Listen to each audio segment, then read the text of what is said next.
Bonjour à toutes et à tous. Partout dans le monde, on assiste à une explosion du trafic internet mobile avec le sentiment que toutes nos connexions se font de façon virtuelle, sans fil, sans tuyau, sans rien. Eh bien non, évidemment, détrompons-nous. Pour que nous puissions accéder à nos réseaux sociaux en quelques secondes, il faut bien sûr des infrastructures. Des infrastructures dans le ciel avec les satellites, des infrastructures sur Terre et surtout des infrastructures sous la mer. C'est ce que nous allons voir aujourd'hui en étudiant un flux immatériel qui est le numérique et en nous demandant comment circulent les flux immatériels de la mondialisation. Car la diffusion de données est devenue un enjeu stratégique. Les nouvelles technologies portent des flux d'informations de plus en plus massifs. Or, ces flux contiennent des données sensibles, comme des communications militaires ou financières. Ainsi, Internet met en relation des territoires et des populations de plus en plus éloignées. Ces nouvelles technologies portent des flux de plus en plus massifs d'informations et de capitaux. Elles relient certes des personnes, 4 milliards de personnes sont reliées à Internet aujourd'hui, mais relient aussi les bourses, les entreprises multinationales et les banques. Cependant, ces flux, soi-disant immatériels, transitent par des aménagements matériels comme les ordinateurs, les serveurs, mais surtout par des câbles sous-marins transocéaniques qui relient les continents. Ce que l'on ignore souvent, c'est que 99% des échanges numériques internationaux transitent par ces câbles. Alors, qu'est-ce qu'un câble transocéanique? Il s'agit en fait d'un câble sous-marin posé sur le fond marin et destiné à acheminer des flux numériques. On peut ainsi échanger des informations en grande quantité et de façon quasi instantanée. Ces câbles sont donc un enjeu majeur de la mondialisation. Aujourd'hui, plus de 1,3 million de kilomètres de câbles traversent nos océans, soit 32 fois le tour de la Terre. Et cela ne cesse de s'accélérer. Néanmoins, ces câbles sont peu ou mal protégés. Ils sont vulnérables aux chaluts, aux tsunamis ou aux morsures de requins et provoquent une centaine de pannes par an. Par exemple, en 2006, un tremblement de terre au large de Taïwan a sectionné plusieurs câbles, ce qui a coupé 120 millions de lignes téléphoniques en Asie de l'Est et a bloqué temporairement les échanges bancaires et boursiers régionaux. Mais il existe des inégalités d'accès au web à l'échelle planétaire. En 2019, 60% de la population mondiale était connectée à Internet, mais avec de grandes différences selon les pays. Ainsi, 96% d'internautes en Norvège contre 2% en Somalie. Les territoires encore mal reliés à ces nouveaux réseaux se trouvent marginalisés. Ainsi, ces millions de kilomètres de câbles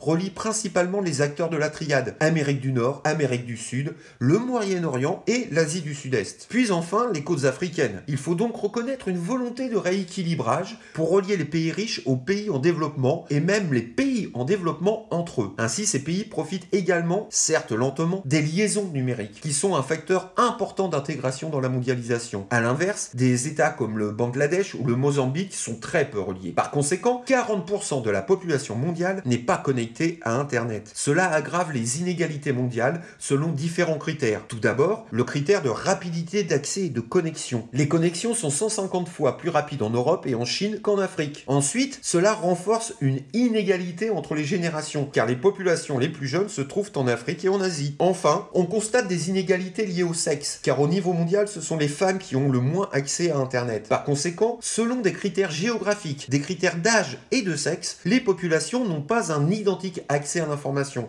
donc à l'éducation, et ne profitent pas des mêmes conditions de vie personnelles et professionnelles. Il y a donc une fracture numérique mondiale. Face à ces inégalités, le développement des liaisons satellitaires représenterait un nouvel espoir. De fait, les liaisons satellitaires sont vouées à se développer dans l'avenir, car aujourd'hui les hommes communiquent de plus en plus en se déplaçant et plus seulement depuis un point fixe. Pour cela, ils utilisent des appareils nomades comme les smartphones ou les tablettes et veulent être connectés partout, en pleine mer ou bien même au milieu d'un désert. C'est ici qu'interviennent les satellites. Les sociétés développent donc actuellement les infrastructures satellitaires dont elles ont besoin et dont elles sont de plus en plus dépendantes. Grâce aux communications par satellite, les individus peuvent se connecter presque n'importe où et n'importe quand et joindre qui ils désirent. Les satellites évitent de laisser des zones blanches sans connexion, permettent de lutter contre la fracture numérique, c'est-à-dire les inégalités qui existent entre des territoires connectés et d'autres sans connexion. Ils couvrent aussi les océans et les déserts où les connexions sont sans eux impossibles. En outre, et en raison des coûts exorbitants des réseaux terrestres,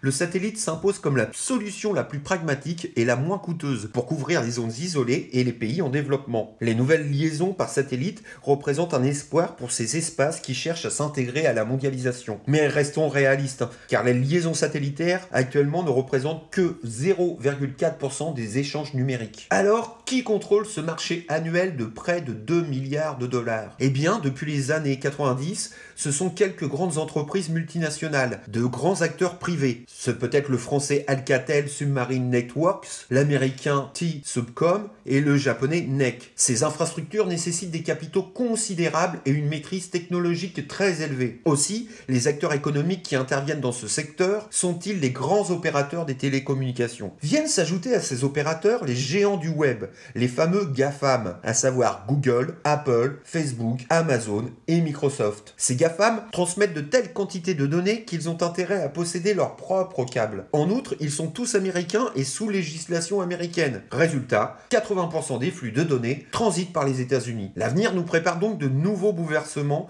avec la présence grandissante de ces géants privés d'Internet sur ce marché. Puisque Google d'abord, mais aussi Facebook et Microsoft, cherchent par l'installation de leurs propres câbles d'étendre leur emprise sur le monde. Ces flux immatériels sont donc des lieux de concurrence et de tentatives de monopole par les GAFAM. Car maîtriser les câbles, c'est maîtriser l'accès à l'information, donc maîtriser le monde. En outre, ces flux immatériels transitent par des infrastructures matérielles, des infrastructures physiques, qui pourraient devenir des cibles privilégiées en cas de conflit ou d'attentat. On parle d'ailleurs de plus en plus de cyberterrorisme ou de cyberguerre. De plus encore, les flux numériques sont aussi des enjeux politiques. Certains dirigeants cherchent à contrôler ces flux pour éviter des protestations dans leur pays. Ce fut le cas par exemple en Algérie, lorsque les Algériens se révoltèrent contre un nouveau mandat d'Abdel Aziz Bouteflika en 2019. L'État algérien avait alors coupé l'accès à certains sites internet et aux réseaux sociaux. En Corée du Nord, la dictature a mis en place Kwangmyong, un réseau intranet national fermé et géré par l'unique opérateur téléphonique du pays, c'est-à-dire l'État lui-même. Internet peut alors devenir un outil de domination, de dictature et d'oppression des peuples. Ainsi, à l'heure de la mondialisation, l'information est devenue un enjeu stratégique d'un point de vue sécuritaire, mais aussi économique et politique. La révolution numérique repose donc sur des flux immatériels et nous semble en cela invisible et inoffensif. Or, ce n'est en rien le cas. Ils ont un impact environnemental non négligeable. Cela débute avec les data centers. Car si les données numériques sont immatérielles, elles sont pourtant bien stockées quelque part. Elles le sont dans ce qu'on appelle les data centers. Ce sont des infrastructures composées d'un vaste réseau de disques durs pour entreposer de grandes quantités de données numériques. En effet, le stockage de données nécessite de gigantesques usines de disques durs qui conservent la mémoire d'Internet. Ainsi, chaque email, chaque recherche ou chaque vidéo consomme de l'énergie et génère de la pollution. À chaque fois que vous surfez sur Internet, vous consommez des données. Ces données sont stockées dans les data centers, de véritables usines qui consomment une quantité gigantesque d'électricité pour faire non seulement tourner, mais aussi refroidir les serveurs. Cela représente aujourd'hui 7% de la consommation d'électricité mondiale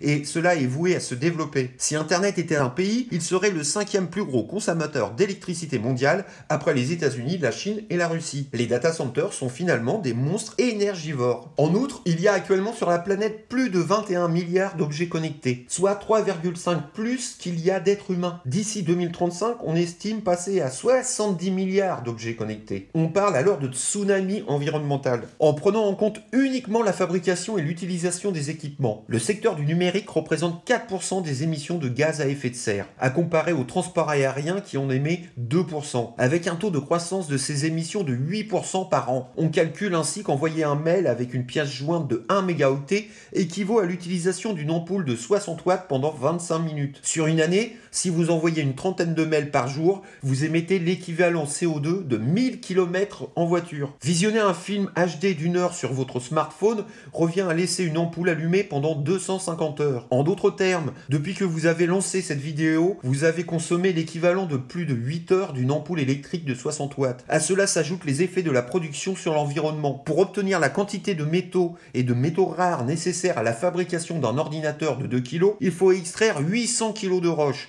utiliser 240 kg de combustible fossile, 22 kg de produits chimiques et 1,5 tonne d'eau. Donc, l'utilisation d'Internet a un impact très fort sur l'environnement. Alors, que retenir? Tout d'abord, vous devez savoir expliquer ce qu'est la révolution numérique et en quoi elle est un enjeu stratégique. Ensuite, expliquer ce que sont et à quoi servent les câbles transocéaniques océaniques, les data centers et les liaisons satellitaires. Qui sont les acteurs principaux du numérique et citer les principales entreprises multinationales du secteur. Enfin, expliquer en quoi les échanges numériques ont un impact sur l'environnement. Merci de votre écoute et beau soleil à vous!